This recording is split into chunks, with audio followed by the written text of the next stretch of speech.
Menin жүрөгüm тоқтап қалмайынша, ал қайғылы оқияларды айта берем.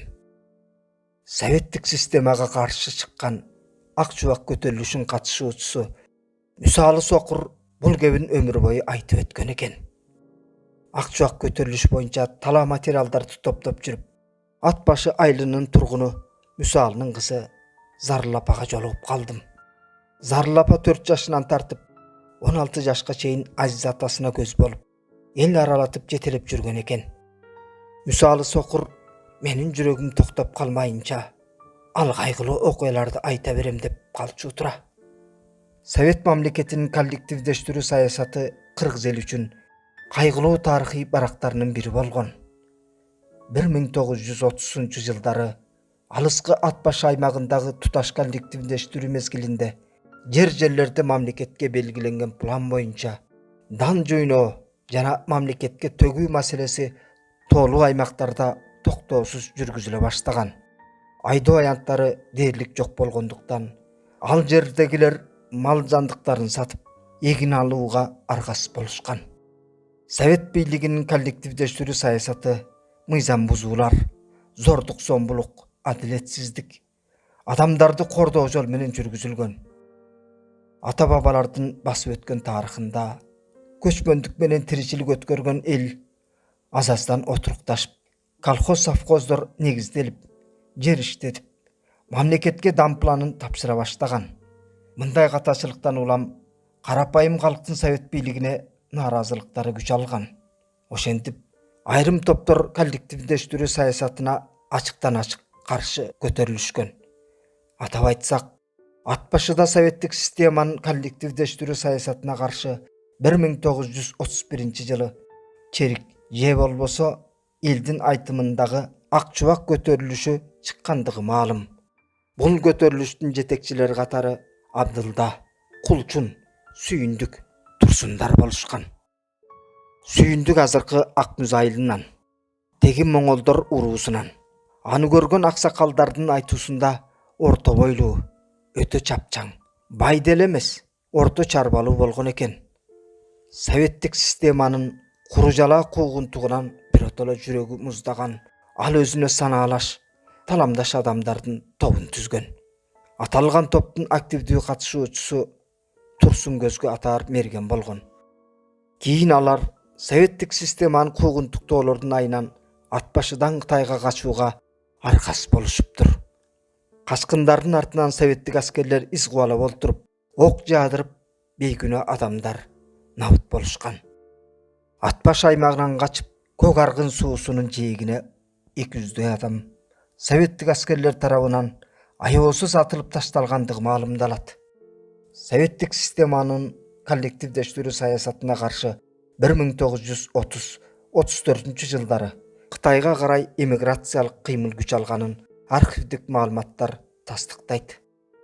Кытайга Кыргызстандын Атбашы, Тогуз Торо, Жетөгүз, Каракол, Ысык көл, Алай Күлчө, Өзгөн жана башка аймактарынан качууга туура келген.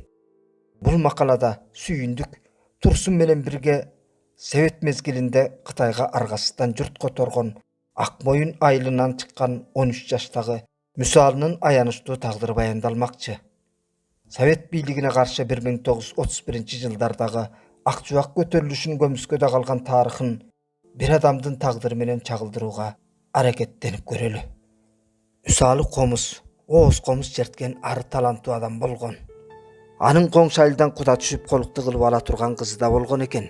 Бирок айылында болуп жаткан советтик түзүлүштүн тескери саясатына күбө болгон жаш баланы терең ойго салганбы, же балалык байоо сезимиби? Айтор Сүйүндүк Турсундардын тобуна кошулуп кетет. Кытайдын Кичи Кашкар, Акчи, Карачи аймактарында байырлашып, Сүйүндүк, Турсун өз алдынча советтик системага каршы турган 500 адамдан турган топ түзгөн. Мүсалы колунан көөрү төгүлгөн уста болгондуктан Сүйүндүк менен Турсундун басмачылык тобунун тигүүчүсү болуп, топтун жигиттеринин атайын аскер формаларын Мүсалы тигип берген тура. Үзөңгү куушта бүгүнкү күндө Сүйүндүктүн кароолу аталган аска бар. Ал жерден Атбаш аймагы алаканга салгандай көрүнүп турат дешет. Сүйүндүк колхоздун малын тоноп, карапайым калкка таратып берип, ачкачылыктан сактап калгандыгы боюнча да маалыматтар кездешет. Советтик аскерлер куугунтук иштерин Кытай аймагына чейин жүргүзүшүп, Абдылда, Кулчун, Сүйүндүк, Турсундун тобун колго түшүрүү үчүн ыкчам аракеттерди баштаган. Буктурмада Сүйүндүк, Турсун окко учуп, айрымдары колго түшүрүлөт. Мүсалынын кызы Зарлапанын атасынан уккандар. Биз өргүп жаткан эки асканын ортосуна советтик аскерлер аэроплан менен келип, окту жамгырдай жаадырып жатты. Коркуп кетип, эмне кылар айламды таппай калдым. Эмне кыларымды билбей, аскадан боюмду таштадым. Аскадан учуп баратканда урчук таштын учу көзүн тешип өтүп, бир көзүнүн кареги агып түшүп калыптыр.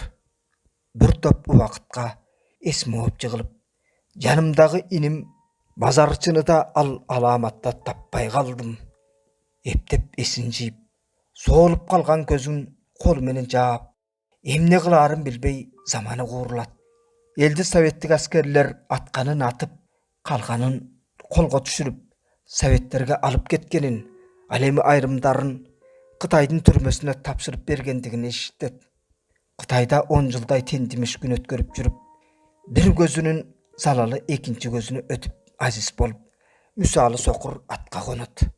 Акыры издеп жүрүп, иниси базарчыны Кытайдын бир түрмөсүнөн таап, түрмө башчысына Сүйүндүктүн жигиттерине форма тиккендиги үчүн эмгек акысына алган баалуу азем буюмдарынын ичинен карындашына белек кылам деген эң баалуу таштар менен кооздолуп жасалган билериктерин тартуулайт. Инисин куткарып, 1947 жылы Кыргызстанга кайтууга бел байлайт.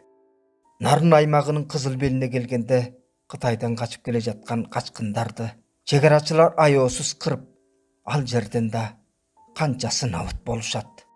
Ошентип чегарачылар иниси базарчыны да атып өлтүрүшөт. Көзүнүн азиз экендигине карабай, КГБ кызматкерлери сурак алышып, жандагы баалуу жалгыз шакекти тартып алышыптыр. Акыры азиз экендигин эске алып, ат башыга барууга уруксат беришет. Бүгүнкү күндөгү чегарачылардын күзөтүнүн калдыгы Нарын аймагы. Мүсалы ата 1971 жылы дүйнөдөн кайтат. Өмүрүнүн акырына чейин башынан өткөргөн каргашалуу окуяларды кызына кайра айтып берип жүрүп, бул дүйнө менен кош айтышат. Ошентип, совет бийлигинин акыйкатсыз күч колдонуу саясаты мажбурлоо жолдор менен жүргүзүлгөндүн натыйжасында адам тагдыры талкаланган. Материалды чагылдырган Гүлзада Абдалиева.